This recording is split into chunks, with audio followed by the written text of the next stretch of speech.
Sul referendum lei si aspettava questo risultato? Ha votato sì, no? Sicuramente sì, sicuramente sì.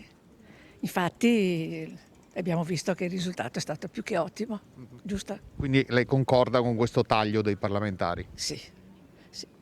Dopo speriamo bene, che cambia almeno qualcosa. Un cambiamento un po' della Costituzione, che non è un dogma, va bene le basi, i fondamenti eccetera, però la Costituzione ha bisogno anche di adeguarsi ai tempi e quindi tante cose.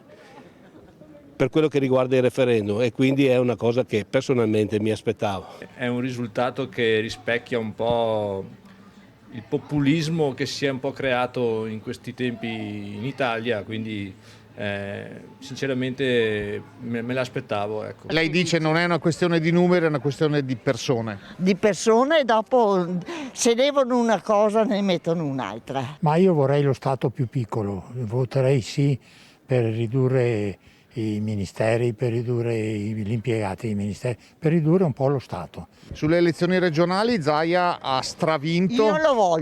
Io lo voglio, perché è una persona seria. Cavolate ne ha fatte pochissime, è andato dietro le previsioni che ha tirato dentro tutti, perché ha tirato dentro tutti nel senso, si è tirato con lui tutti quanti, destra e sinistra, tutti con Zaia, qua nel Veneto.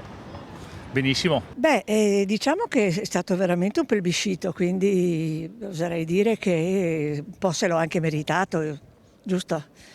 E va bene così, insomma, adesso speriamo che faccia anche qualcosa in più di quello che magari ha dimostrato di fare, giusto? Il lavoro che ha fatto è indiscutibile e insomma questa è terra di Zaia, l'ha dimostrato i fatti e credo che non ci sia niente da dire. Indubbiamente noi abbiamo un governatore che è intanto un signore e dopo politicamente diciamo una persona moderata che sa porsi, che sa seguire le regole. Quello me l'aspettavo, sì.